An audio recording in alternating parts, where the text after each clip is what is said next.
Let food be thy medicine. A quote from Hippocrates from over 2,300 years ago. But did we heed his wisdom? We primates have been walking and eating on this planet for 60 million years.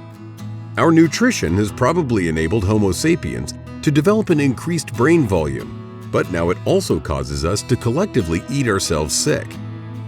During the first million years of our existence as primates, we mainly ate plant-based foods: carrots, plants, nuts, fruits, seeds, and occasionally meat or fish, depending on where we stayed.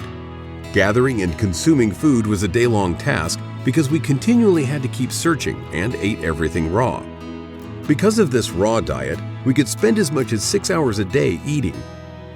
However, numerous major changes in the past hundreds of years, but especially in the last 70 years, in our eating patterns have brought us towards our current predicament. The first major change came about 800,000 to 400,000 years ago when we started to use fire for our preparation of our food. From that time, we could cook and roast, and because of that, digest our food much faster. This development has most likely greatly contributed to the further development of our cognitive brain. The second large shift happened about 30,000 years ago. During that period, cereal grains were grinded with a rock and mixed with water for the first time, creating a kind of porridge. This porridge was cooked, dried, and then left out in the sun or baked on heated rocks. This process created the first breads. Over 12,000 years ago, our diet changed dramatically for a third time.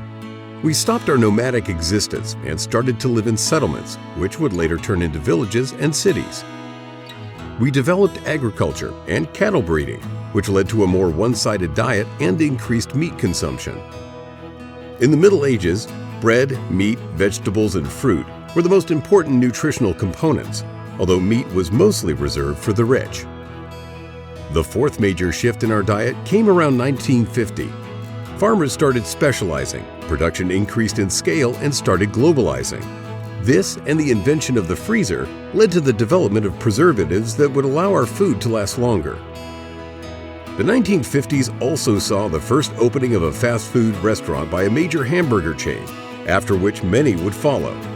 Nowadays, the top 6 fast food chains have about 132,000 locations. It became increasingly easy to have a fast meal, but the nutritional value didn't improve. The fifth major change in our eating pattern started with the result of a study by researcher Mayer in the early 50s of the last century. He showed that mice could gain weight if they consumed more calories than they burned. As a result, we saw millions of low-calorie diets that are still used today. What wasn't shown was that when we start a low-calorie diet, our body goes into a primal energy-saving mode that will retain fat for more difficult times. This causes our body to draw the energy that is needed to get through the day from, amongst other places, our muscles. This lowers our metabolism and our energy consumption at rest, which causes us to have an even higher calorie surplus after the diet than before. This is called the yo-yo effect. An extremely low-calorie diet also disrupts the effects of leptin, a hormone that signals our brain when we have eaten enough. Because of this disruption, people continue to be hungry and fall back to overeating again. A few years later, researchers published the 7-country study that named saturated fats as the culprit in our diet, and that these caused cardiovascular disease. This led to the 6th big change in our diet. The food industry saw these insights as a great opportunity to obtain a share of the diet market and started the fat-free rage. The effect was that fat, the tastemaker of our nutrition, had to be replaced. So what took its place? Sugar.